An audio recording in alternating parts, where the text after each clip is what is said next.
Ayan mga bossing, magandang hapon po. For today's video mga boss, papakita ko lang sa inyo tong owner type jeep mga bossing. Actually mga boss, for sale din po ito. Diesel ang kanyang makina mga boss. Start po tayo dito sa unahan. Ayan mga bossing, semi-stainless lang po itong owner. Stainless po ang kanyang hood, fender, pati itong bumper. Clip type na din po yung kanyang lock sa hood.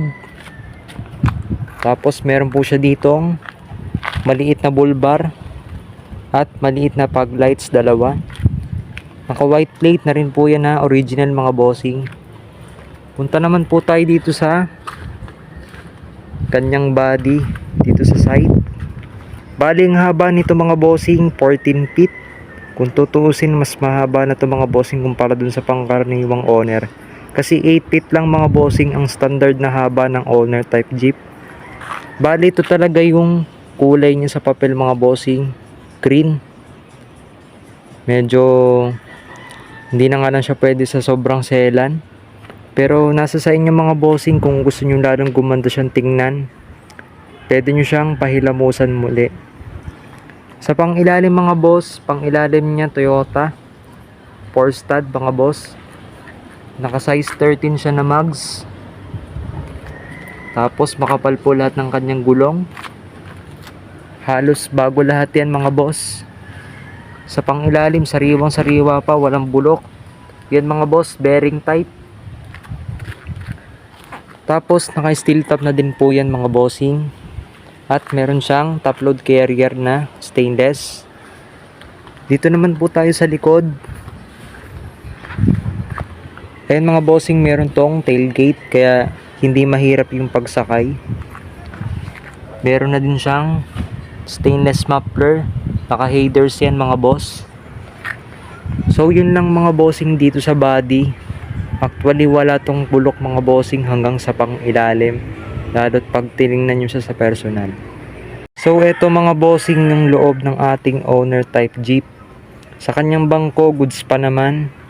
Pero kung gusto nyo paltan nyo siya mga bossing, nasa sa inyo mga boss, marami namang makukuha nito na surplus Japan sa mga katayan. Sa ceiling okay din, pati sa sidings kompleto. Nasa sa inyo din mga bossing kung gusto niyo pa-upholstery. Meron na din siyang auxiliary fan para hindi kayo mainitan sa loob. Sa steering wheel, pang Hyundai po yung kanyang manibela kaya sobrang lambot.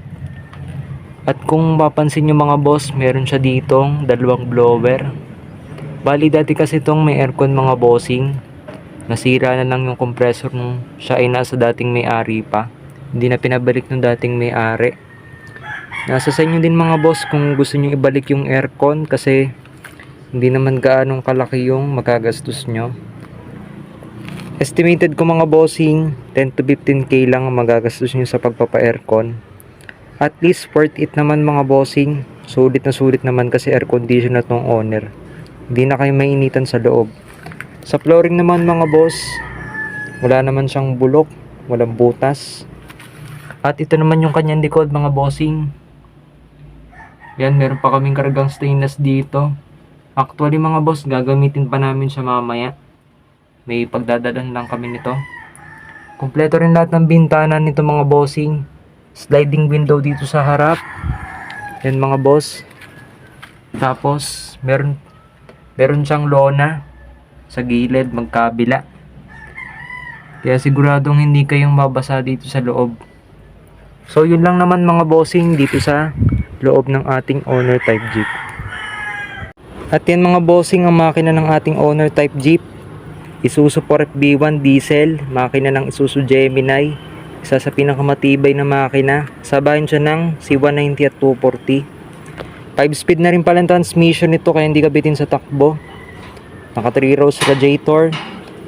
At kung gusto mong lalong gumanda mga bossing hanggang sa engine bay, nasa sa inyo po kung gusto nyong ipa-repaint yung engine bay mga bossing para mas maganda siya hanggang sa engine bay. Sa kondisyon naman ng makina mga boss, wala tong blow by, walang overheat. Tested na rin sa long drive. Actually ginamit pa namin siya ng Bicol balikan. Saka ang kagandahan dito mga bossing, sobrang tipid sa diesel. Para ka lang naka 100cc na motor mga boss. Yung iba naman mga boss, ang tinitingnan yung talsik dito sa oil cap pati yung sa dipstick. May iba pa kasing paraan mga bossing para makita mo kung ayos pa yung makina, kung blow by ba or hindi. Yun ay yung kung may galit pa or may hatak pa yung makina mga bossing. Kapag wala nang hatak yun mga bossing, wala nang galit, yun mga boss, saka nyo siya haturan ng blow by.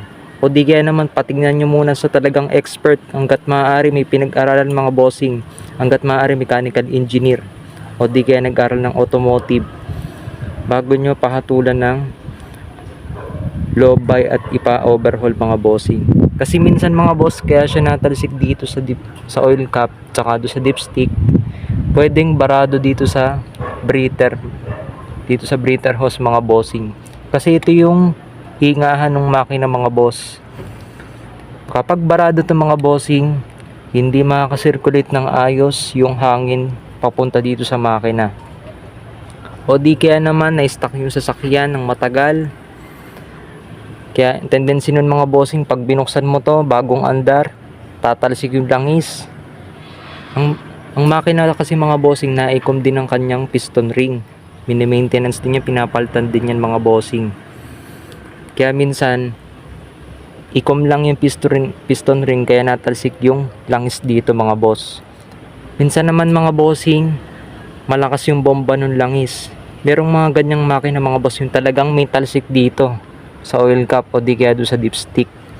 Katulad na lamang ng Raptor mga bossing, pag binuksan nyo yung makina ng Raptor, binuksan nyo yung oil cap, talsik sa mukha mo yung langis mga boss, tunay yan.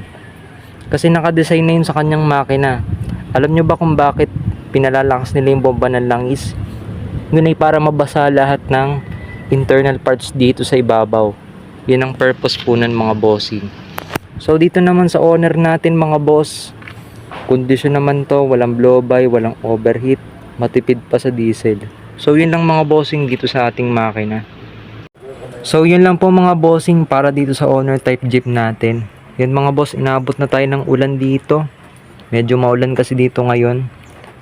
Kompleto lahat ng original papers nito mga bossing. Nakarehistro na din to hanggang next year.